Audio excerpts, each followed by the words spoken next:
जा रही थी बार बार कि सीएम की पावर किसके पास है। क्या वाकई में सीएम के पास पावर ही नहीं है? एफडी डिपार्टमेंट है या अन्य कोई डिपार्टमेंट है, एमडी एनएचएम है, क्या कोई भी ऑफिसर सीएम से ऊपर है?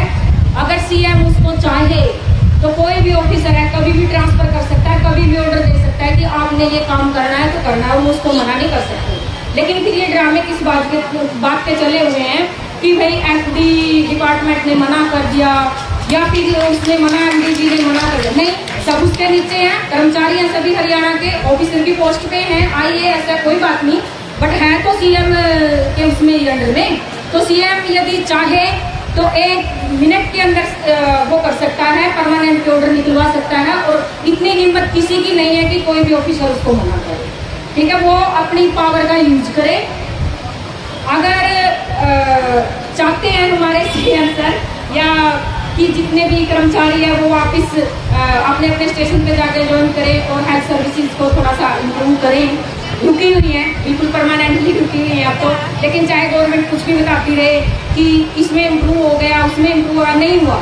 जितने भी हमारे एम्बुलेंस के अपने भाई ड्राइवर हैं, जितने भी हैं, तो सारे स्ट्राइक पे हैं और उन्होंने बाहर से हायर किए हुए हैं रेंट के ऊपर उस टाइम के लिए कि कुछ सुविधा लोगों को मिले, फिर भी नहीं वो पूरी तरीके से मिल पा रही है लोगों को। तो फिर भी ऐसी मतलब कि उसके अंदर झूठी अफवाहें फैलाना गवर्नमेंट के द्वारा कि नहीं वो लौट के आ चुके हैं, कोई कर्मचारी वापिस स्ट्राइक से लौट के अपनी ड्यूटी पे नहीं गया, और तब तक नहीं हम जाएंगे जब तक हम परमानेंट नहीं होंगे। तो और एक और है कि यदि गवर्नमेंट हमें ये बोलती है कि अड़ियल रवैया अपनाती है कि इनको टर्मिनेट करो, इनको ये करो, ड्रापे देखो मिलते हैं, मिलते रहेंगे और मिलेंगे, ठीक है, तो वो अपने सारे दाव पे जो है वो लगाएंगे, लगाने दो उनको, कोई बात नहीं, ठीक है। तो अब हम ये है कि हमने अपनी हिम्मत नहीं हारनी है। यदि 1-2 बंदा थोड़ा सा कमजोर है दिमाग से भी, वो ये सोचता है कि नहीं पता नहीं क्या हो जाएगा, तो उसको भी समझाने में कुछ नहीं होता है, डरा के रखती है, ठीक है। तो जब तक अब हम परमानेंट नहीं होंगे तब तक यहाँ से नहीं जाएंगे, ठीक है। आप देख सकते हैं इनका कहना है कि जब तक ये परमानेंट नहीं होंगे तब तक ये लोग यहाँ से नहीं हिलेंगे, भले ही 1 महीना हो जाए, 2 महीना हो जाए, भले ही सरकार इनको टर्मिनेट कर दे, लेकिन ये अपने आंदोलन से नहीं हिलेंगे।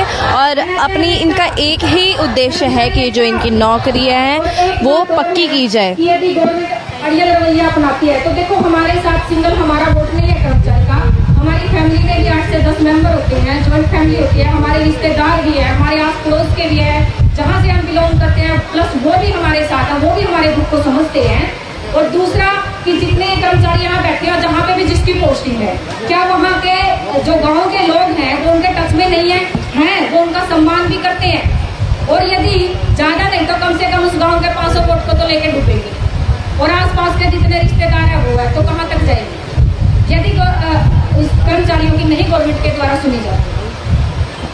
आप देख सकते हैं इनका कहना है कि यदि कर्मचारियों की गवर्नमेंट द्वारा नहीं सुनी जाती तो ये लोग जो इनके परिवार है, इनके आस पड़ोस के लोग हैं, उनको यही बोलेंगे कि आप इस सरकार को वोट मत दीजिए। सरकार को हराने में ये लोग एड़ी चोटी का जोर लगा देंगे। आप देख सकते हैं कितना गुस्से में है कि हरियाणा सरकार मुर्दाबाद के ये लोग यहाँ पर नारे लगा रहे हैं, और इतने ये लोग मजबूर इसीलिए हैं ये करने के लिए क्योंकि इनका जो शोषण जो है सरकार द्वारा किया जा रहा है, इनकी जो नौकरियां हैं वो पक्की नहीं की जा रही है।